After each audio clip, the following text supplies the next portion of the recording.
Imagine being stolen from your homeland in Africa, shackled, torn from your family, and dragged across deserts, forced onto a ship bound for lands you had never even heard of. The journey was brutal disease, hunger, death, but he survived.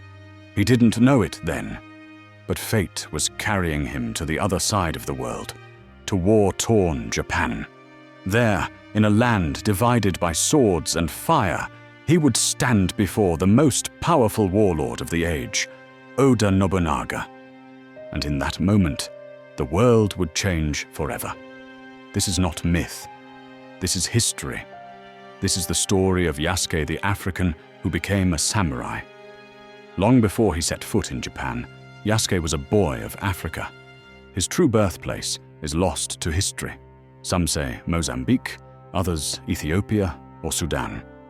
But wherever he was born, he grew up beneath an African sun, in a land alive with music, story, and strength. One day, that life was torn away. Raiders came, and with them chains. He was taken from his people, dragged across deserts, and forced onto a ship bound for an unknown world. The voyage was a nightmare. The air stank of sickness. Hunger gnawed at his stomach. Death claimed many beside him. But Yasuke endured. Stronger than most, unbroken in spirit, he survived where others could not. Eventually, he came into the hands of Jesuit missionaries.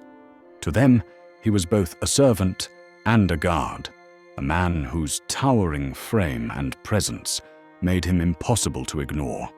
They carried him further east than any African of his time had ever traveled. Until, in 1579, he stepped onto the shores of Japan, a land scarred by war, a land where loyalty was measured in blood and swords ruled every decision. Here, Yasuke's true destiny would begin. If you're enjoying this story, make sure to hit that like button. It really helps the channel grow. And don't forget to subscribe so you won't miss the next incredible tale from history. Wherever Yasuke walked, crowds gathered. Mothers pulled their children close. Samurai whispered, watching carefully. Here stood a man unlike any they had ever seen, tall as a giant, his skin black as midnight, his voice deep and commanding. Word quickly reached Oda Nobunaga, the most feared and ambitious warlord in all of Japan. When Yasuke was brought before him, the court fell into silence. Nobunaga, ever curious, ordered his men to scrub Yasuke's skin, believing it was painted with ink. But no matter how hard they rubbed, the darkness remained. Then Nobunaga laughed, not with cruelty but with wonder. He saw before him not just a foreigner, but a man of rare strength and presence. From that day forward, Yasuke was no longer just a servant. Nobunaga welcomed him into his service.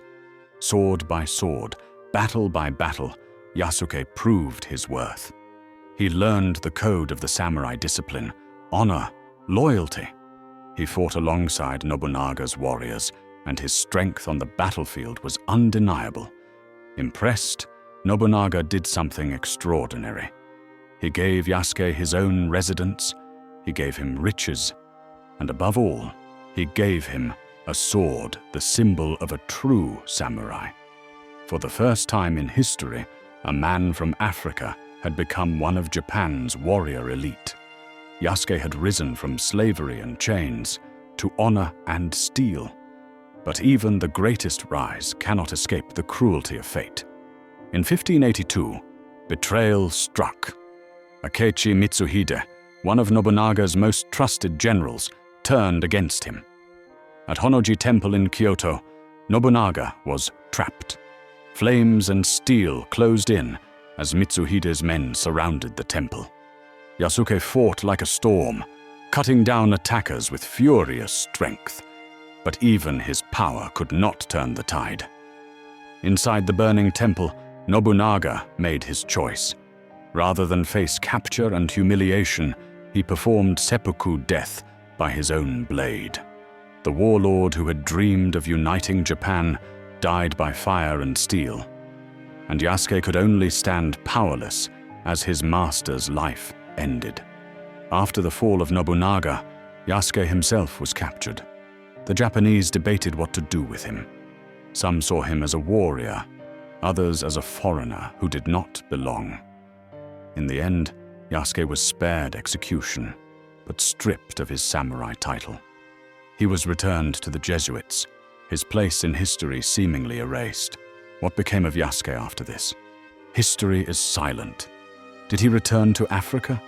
Did he wander Japan a warrior without a master? Or did he vanish into legend, remembered only in whispers? We may never know. But what we do know is this: Yasuke's story didn't end at Honnoji. It lived on. He proved that courage knows no color, that loyalty can come from anywhere, and that even in a world that doubted him, he stood tall, unbroken, unafraid, unforgettable. This is Yasuke, the Black Samurai, a man who defied history and became legend. Thanks for watching.